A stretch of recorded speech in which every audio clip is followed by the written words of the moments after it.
On Saturday, political science professor Bruce Oppenheimer spoke at the Vanderbilt Saturday University on decoding congressional elections.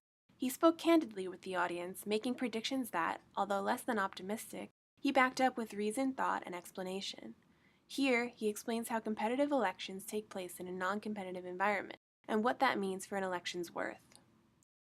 There is not a single competitive national elections, U.S. President, House, Senate race, that is going to be meaningful. So I hope some of you have already moved out of state to make sure we have highly competitive elections for president, highly competitive contest for who will control the Senate, highly competitive for which party will control the House.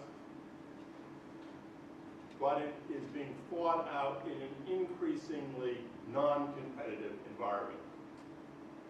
A presidential election, and Professor Geer next week will talk about it, which is in play in fewer states.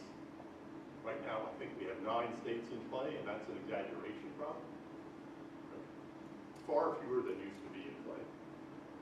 House elections in which each party has at least 150 and maybe up to 170 to 180 safe seats that the other party really can't win. Oppenheimer also discussed the notion that campaigns don't do as well during general elections as opposed to congressional elections. He explains why. One, the candidates are already pretty well known. By the time you get to the general election, the candidates are pretty well known. Second, they both have a lot of money, and all this discussion of who has more or who has less, they have a lot. They can get their message out, and they get plenty of free media coverage. Their campaigns, despite our criticisms of the people who are running their campaigns are run by the very best professionals that money can buy. But it's like World War I. They're in their trenches. They got a lot of resources.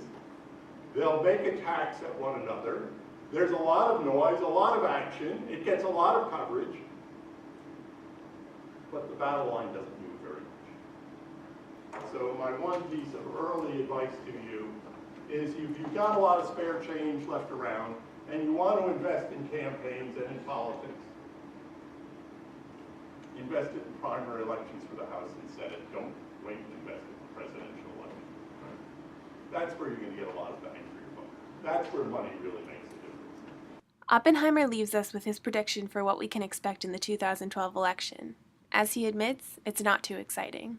We will have close competition for control of both the House and especially for the Senate. But without a strong partisan wind in 2012, and up till now we haven't seen it, we should not expect a great deal of change.